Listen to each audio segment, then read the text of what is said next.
Hey everyone, it's LS, and this is the patch 10.10 notes rundown, so let's just get right into it. So, patch notes 10.10 buffed Annie, Aurelia, Nidalee, Sivir, Soraka, Twisted Fate, Udyr, and nerfed his Diana, Katarina, Kayn, Kled, Misfortune, Maokai, and Taric. So, already my first impressions is this is the non-meta meets the meta, and this is really interesting because all of these champions, with the exception of Aurelia right now, are pretty much non-meta in the current competitive environment. Obviously, Soraka is busted god tier status in any spot that you can pick her as a counter pick, or just as AD carry Soraka or support Soraka. I have no idea how she keeps ending up on the buff list. I can't wait for competitive to return for two reasons. One, to see the pro players that just will refuse to play her, or just they end up moving like molasses uphill in January when it comes to realizing how strong she is, but also maybe the pro teams that just pick her out the gate and play her for what she is. So, looking forward to that. Anyways, let's get into it. Player behavior. Last week we told players about our short and long-term plans to address deliberate game-ruining behavior. Our proposed plans aren't meant to target those who are genuinely having a bad game, but those who decide that the game is over on their own and then spend their time trolling others instead of trying to play their best. The first of our short-term plans is to adjust our reporting and punishment system. In 10.10, you should start to see more frequent instant feedback reports for disruptive behavior as we work on tweaking our behavioral systems. That's really, really cool. Thumbs up to Riot if they can actually figure out a way to help against the toxicity and the griefing that is just, like they stated, the players trying to take over the game on their own accord and just derail it into a loss as fast as possible. Champions, Annie. Alright, time to bow down to the queen. Patreon.com/LSXYZ9 tier list is going to get a little bit of aid right here, okay? So, E damage reduction increased, Tibbers Burning Aura buffed. E Molten Shield is 10 to 22%, so now Annie is getting her rank 2E at rank 1 when you get a point in it. The rest of it doesn't really matter until like the later stages of the game. 7% damage reduction is kind of nice, just makes her a little bit more tanky. That doesn't really do a whole bunch for Annie's problems or why she's being gated from like pro player, very, very high MMR. However, the Tibbers buff is absolutely busted. This is one of the most gross buffs I feel like Riot has ever given to a champion, and it just really leaves me scratching my head on what they're thinking. Now, in all cases, I just have no idea. So 10 to 20 scaling plus 0.1 ability power to 20 to 40 scaling plus 0.12 ability power. So 20% ability, or what is I don't know. I have no idea what is going on here. I don't know why they would give Annie this much damage on her ultimate, especially for low MMR, like middle MMR. And the reason that I say that is because generally when you're casting Tibbers, the target is stunned, which means that the aura is going to get multiple procs by itself, but then Tibbers is going to chase down the opponent. And obviously inside of a team fight, where Tibbers could maybe be hitting 2 or 3 targets at once in mid-game team fights, etc., this is an enormous amount of damage that is just being given to Annie out of completely left field, and it's so surprising. And I can definitely see that in low and middle MMR, this could move the needle on her win rate actually kind of. I think this could be impactful. I'm really curious to see the patch 10.10 by the numbers thing for the first, well, not for the first time. Generally, execute buffs or massive damage swings onto champion abilities can cause the snowball, and at low and mid MMR, generally that converts into Lane Kingdom, and then Lane Kingdom probably have a much higher chance to end up winning the game. This obviously helps Annie with Lane Kingdom, because you have lethal from a threshold that you probably shouldn't have had it at before. You almost end up getting a free ignite now inside of your full trade combo, and it's just really, really bizarre. And when I say a full ignite, I'm assuming that Tibbers will not only stun them, he'll also chase them down and keep hitting them a couple of times with his aura damage. So it's definitely a little bit bizarre. Anyways, play Annie. Okay, you're trying to get gold or something? Platinum? Diamond even? You know what to do. Diana, base health and attack damage decreased. Base stats, 594 to 570. Attack damage 57.04 to 57. So this isn't the end of the world for Diana. She's losing an auto attack in lane. For a champion like her in mid lane, this is only rough for her like counter matchups, but generally, when you're picking Diana, you're counter-picking her into the opponent, so it's not the end of the world by any means. Irelia, E base damage increased. E flawless duet 70 to 230 to 80 to 260. Aurelia getting damage is really surprising, because I think that in spots where Aurelia ends up being good, or she ends up conducting herself like a bigger version of what the opponent is trying to thematically do inside of the game, then Aurelia just slots in really nicely. I don't think that she needed any sort of extra damage. The fact that she's being gifted 30 extra damage late game on her E is a little bit surprising, and even the 10 damage early on is going to be quite nice for her. So this is kind of strange, but I can understand like why this doesn't.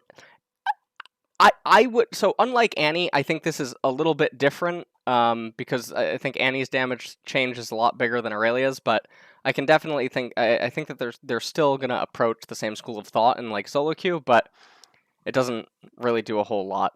So I think that in that regard, it's a fine buff, because obviously Aurelia comes in very specific situations right now. Katarina, passive dagger AP ratio decreased later. Passive 0.55 to 1.0 ability power to 0.55 to 0.88 ability power. So she ends up losing quite a bit of AP in the later stages of the game. I don't think that's really gating Katarina, or I don't think that it's going to harm her. Obviously, this is a big hit to her solo queue ability, and Katarina obviously hasn't been seen in competitive. I think that in certain spots, Katarina is actually really, really good and viable in competitive, and I don't think that this change to her passive is going to prevent her from doing that. So I view this as basically a completely solo queue focus changed.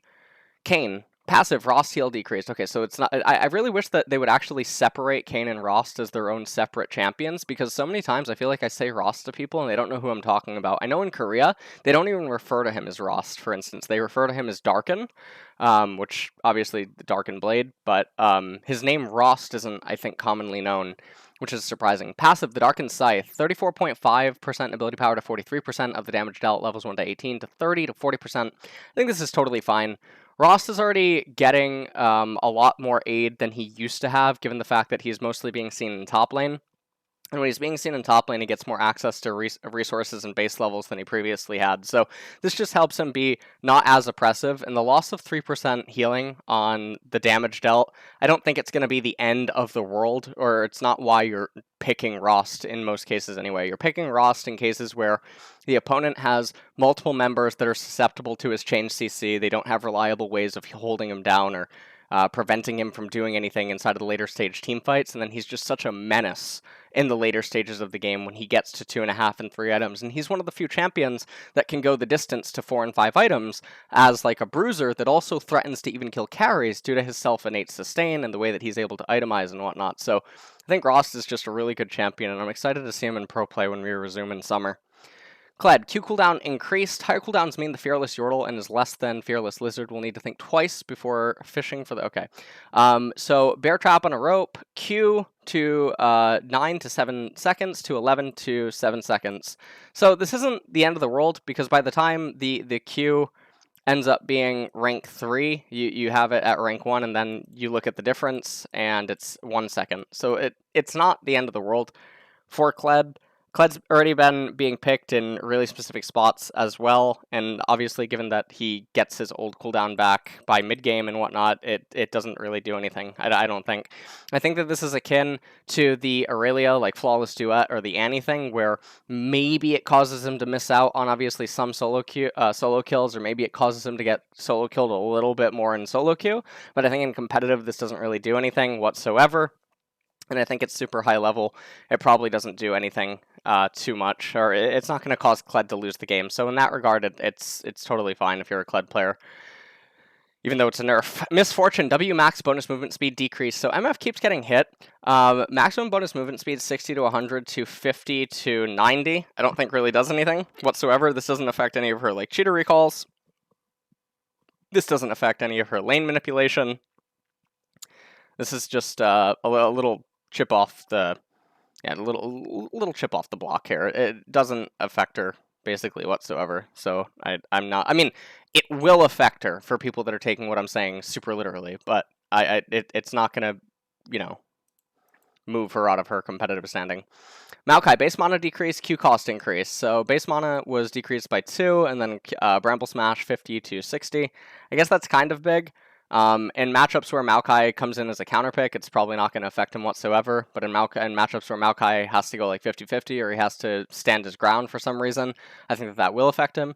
For Maokai support and Maokai jungle, I don't think this does anything whatsoever because he's already going to be sustaining so well in those roles. So this is predominantly aimed at top lane Maokai, which I guess is what this is referring to. So this is totally fine. I think this is a very balanced nerf that Riot's going for. Nidalee, Q damage ratio increased. We're looking to bring out our Huntress back onto the prowl, and so we're Javelin tossing Nidalee a bone by amping up her signature spell as she scales into the late game. Javelin toss, 0.4 ability power plus 1.2 ability power maximum to 0.5 ability power to 1.5 ability power maximum. So getting 10% AP on even a short-range Javelin toss is kind of nice, but generally Nidalee, I believe the way that she itemizes right now inside of the jungle is more AP utility in order to make it so that she doesn't just fall off into the later stages. However, getting a 0.3 ability power ratio on her max spear is kind of nice. And with the way that the jungle is right now, with power farming just being so strong and so powerful, Nidalee being one of the few champions that can actually stand up to Karthus, for instance, or keep up with Karthus and some of the other power farming junglers, I think that this is a good buff in the right direction for Nidalee, because I think Nidalee is already actually viable in very, very specific situations if you're good enough. The problem is most people aren't good enough. Trying to play Nidalee is like trying to play Vel'Koz in mid lane or something like that, or trying to play Xerath in mid lane. There's very, very few professional players that can actually manage to pilot her at the level that she needs to be played at in order to justify picking her. However, getting this ability power, it is, again, it's really nice because power farming up, getting all of the XP, getting access to more resources and whatnot, and really just suffocating the opponents who are sinners, because Nidalee is very interesting in that because of the nature of her kit and also because of her clear speed, she's one of the power farmers that can also sin in a way and not be punished. And so she's sort of like a, I don't even know what she's like a, is there a word for like a half demon, half angel? I don't know if there is. If there is, leave me a comment in the comment section below. I have no idea if there actually is. I wanted to say Nephilim, but I think Nephilim is like an angel and human, and yeah, I guess that doesn't really work, but Nidalee is one of the few Sinner and Saint junglers combined, and so that's really interesting. So this buff is definitely moved in the right direction, especially with the way that the jungle is headed. I think that we'll start to see more and more power farmers coming online. Now, I do imagine that in the very start of summer, which I don't know if 10.10 is the patch for summer, or if it'll be 10.11, I imagine that we'll have some Sinners basically everywhere, and I think that that'll just be the case normally, but then as time moves on, people will realize that sinning is not super ideal to account for opponent mistakes before they happen. So in that regard, Nidalee should be remembered, and she should be on everyone's mind. Sivir, E Mana Restore increased E Spell Shield 80 to 140 to 110 to 150. That's really big, actually, for Sivir inside of the laning phase. And for a champion that is being looked at right now by many pros as an answer to some of the bot lane metas that are existing, I think that this is a really big buff that people have to keep in their mind for like patches to come, even if it doesn't immediately impact Sivir. So we'll have to see what other changes happen around her in coming patches. Soraka, this is the most busted, broken one. I have no idea what Riot is actually... This is the one that's like, I keep talking about it every patch, and I don't know what's going on, because I have people tweet at me their Blitz GGs, and I have people, you know, on stream even. We've seen so many games of Soraka, even at the highest MMRs on EU West. Certain pro players have played it in basically every role, mid, top, 80 carry, and support. The champion's just not balanced. She was buffed immediately after she was nerfed, and she was made better mid and late game, and then people seem to have forgotten. And the trade-off is that Soraka can't actually kill you in lane now, which means that she comes from a very specific school of thought where you have to find excitement in making your opponents not happy. And you know, that's totally a thing. I mean, it's a very control-y concept, or it's a blue concept that is it not masquerades itself as like a red or aggressive concept, but it does. So Trapping someone inside of a room and not letting them have any fun, that is exactly what Soraka likes to do, because she basically just grapples with you and then just hyper outscales you, and that's where her strength comes in. You can't really move her, and then she just adds so much more value than typically you will to a team fight later. So, if you're trying to play Soraka in mid and top lane, make sure that she comes in as a counter pick. Do not pick her against long-range mages or against champions that can actually legitimately all-in her and reposition against her star call and whatnot, and try to burst her down. If you can ever get her into tank matchups or even melee matchups that cannot just outright all-in her or kill her through the sustain, and obviously I'm referencing like Silas or something there, then Soraka's going to be really good. There's even some mages that, even though they outrange her, they don't deal enough damage where she can come in because she itemizes magic resistance first that she's really good against. So the fact that Star Call is just getting an extra 10 damage for no reason doesn't make any sense to me. Double Astral Infusion health cost reduction 60 to 100% to 80 to 100%. This is massive for mid-game. This converts into a lot of HP in the mid-game rotation fights, which Soraka is all about fighting and then taking sieges and poke wars basically in the mid-game that allows her team to do it in an unnatural manner that they shouldn't be able to at that game timer, whether it be because they're missing items or that their base stats just shouldn't be high enough. She gives them enough fuel to keep going when they shouldn't be able to. She's just broken. I have no idea why Riot keeps buffing her. Taric, base health growth decreased, W bonus armor ratio decreased later. We're making Taric's survivability skew more towards his ability usage and reducing his defensive raw stats for himself and his linked ally. So health growth, he ends up losing half of a ruby crystal basically, and W bastion bonus armor 10 to 20% of Taric's armor to 10 to 14% of Taric's armor. That's a very big nerf to Taric. I think that in instances where you're still picking Taric, which is for the fact that he denies hard engage as like a melee enchanter tanky support that also gives you sort of like stuns and whatnot, you're still going to be picking Taric.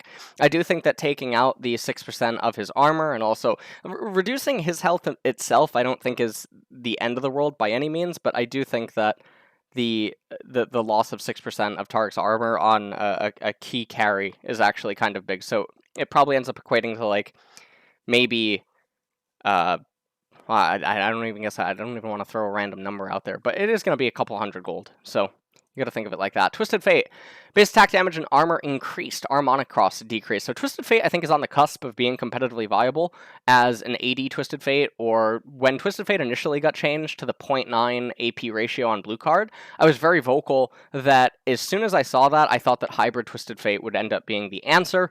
I still think that hybrid Twisted Fate should be the answer to playing him, and so if you're wondering what I'm referring to with hybrid Twisted Fate, I'm talking about going something like Trinity Force with then hybrid items, so whether it's going to be like Goinsu's or whether it's going to be something like Wit's End, or if it's going to be Gunblade, or hybrid items that utilize both his AD and his AP, so that he has mix-ups and he has different options, because Twisted Fate is all about having options.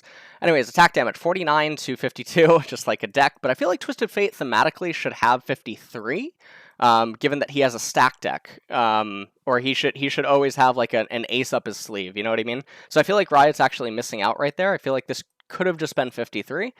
Armor, 20 to 21, that doesn't really matter, or 20.5 to 21, so that doesn't really matter. Our Destiny, 150 to 100 mana, is really big, because this means that he has less reliance on casting a blue card, maybe if he's missing some of the mana, prior to casting Destiny. So this is a really, really, really big solo queue buff. And obviously, even the AD, I mean, it ends up being 2 AD, but for AD Twisted Fate, I guess that actually matters. And then also for Twisted Fate, Twisted Fate, Trinity Force Twisted Fate, this also matters, because Trinity Force takes the modifier off of your base AD, not your total AD.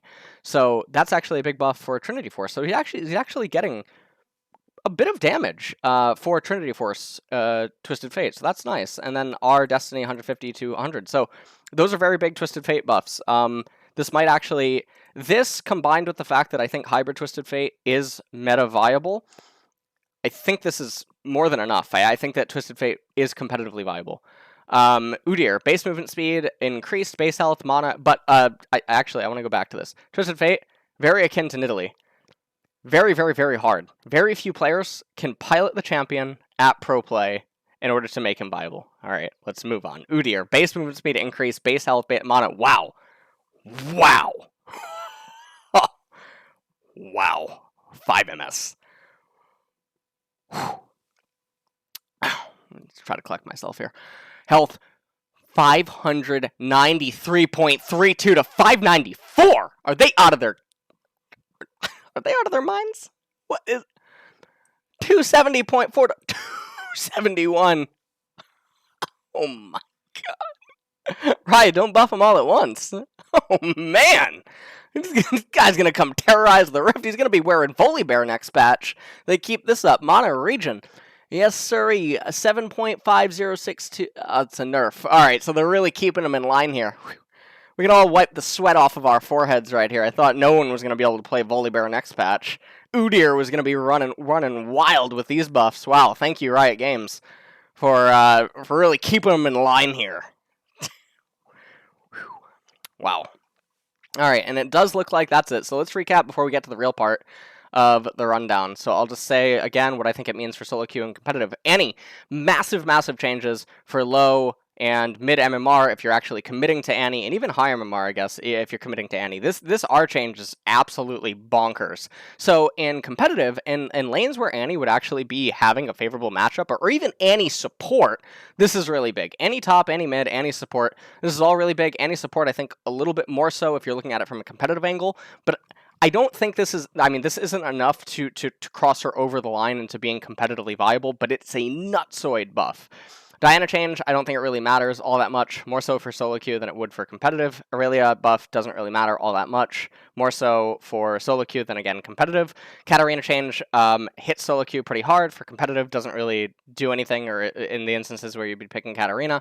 Kayn change, I think, is totally balanced. Kled change, I think, again, doesn't really do anything for competitive, does something for solo queue, but again, very slight. This is a very reserved patch. Misfortune doesn't really do anything, I don't think. Maokai, I think it doesn't do anything for jungle or support Maokai, but for top lane Maokai, I think it's a very balanced buff. Nidalee is in the same exact school as Twisted Fate, in that this could be a very big buff that is very meaningful if people could actually pilot Nidalee and then learn how to utilize her competitively, as well as if certain jungle picks do remain meta going into summer. Sivir change is one that we're going to have to keep on our minds. This is a very big one for both solo queue and competitive, and I think that Riot did a really good direction here. Soraka's just busted. Go and get the free elo now. Taric, base health growth, the Taric change is really impactful for both solo queue and competitive, but I think that in most cases you're only picking him in competitive, and so in that regard I think that Taric is still going to be fine if you're picking him for the reason that he's being picked. Twisted Fate change, I don't want to say this is the biggest change of the patch, because I think the biggest change of the patch is Soraka, given that, or it's Soraka or it's Nidalee, I think all around. Soraka just because she's already busted and they're actually unironically just buffing a completely busted champion. But it's between Twisted Fate and Nidalee, because Twisted Fate, again, I think that he's already viable as AD hybrid. So Trinity Force, Guinsu, or Trinity Force like Gunblade, and then just, then going into situational items after like those first core two, and then going from there. I think should actually just be the way that Twisted Fate is built. So yeah. Udyr, biggest change of the patch, honestly. Like I can't believe that they're out of their minds with this level of buff. So wow, just try to contain yourselves, guys. All right, let's get to the real part. So upcoming skins. All right, let's take a look. Wait, I'm a boomer. I'm a total boomer. All right, let's do this. Scuffed. Okay, so Lucian. This Lucian skin actually looks pretty cool. This looks like, I feel like Lucian looks like a dad playing laser tag with his kids, though. So I'm not totally sure, like, what the vibe is here. Yeah, it looks like a dad's playing laser tag with his kids. His outfit looks very nice. Looks very sleek. Okay, now, is this prestige? You guys all need to go and get this in the store now. Okay, I don't know what you need to do to get this skin, but you need to get this skin. Look at how sleek he looks. He just, I don't know. I mean, he's looking like an angel right now is what he's looking like. You guys ever watch Lucifer? This is a Menadil right here. This is actually one of the, you just need to get the skin. There's nothing really to say about this. This is actually sick. This is a very sick skin. I really like the color change on the armor to fit the prestige. It gives like an Iron Man-y kind of, it really actually feels like a superhero almost. How does a This is actually sick. You would never imagine that like a chroma type thing could do that to a skin, but I mean, that's how I'm feeling. So yeah, get the prestige skin. This looks really cool as well. This is really having like superhero vibes. It almost looks like this is a like not a race. You know how like Spartans had like their Spartan armor? This feels like actually, what's the movie? Wait, isn't it Captain Marvel? They had like armor, right? In the Captain Marvel series, they had like special like clothes that they would don. But that was like an alien race, right? And they would wear armor. This is feeling like that, right? This is actually just really really cool. Wait, this is Pantheon? This looks like Graves. Oh, come on. This is not Pantheon. This is Graves. Any churs in the comments? Any churs on this one or what? That's totally Graves. I have no idea. Okay, Fiora. So this one's not totally doing it for me. Okay, this guy is in the IRL section. All right, we had enough of that guy. He's in just chatting. And Echo is okay. I mean, Echo skin. This looks like the Tesseract, right? This is like Iron Man. Like really, just what is that back here? Wait a minute. This isn't a skin, right? Or what is this skin? This guy looks like he is out of his mind right now. He's like a kite. I have no idea what this guy's thinking back here. You guys see him? I don't know if you guys see him. This looks really sick. Is this Echo over here because he's using his time warp thingy? He's using his time machine. It doesn't look like there's any more Easter eggs inside of the skins here, but I think this looks really cool as well. So this skin line's really cool. The Lucian one I think is by far the best. I think the Lucian one is by far the best, and I refuse to believe that that's Pantheon. That is 100% Graves. So thank you guys for watching the patch rundown.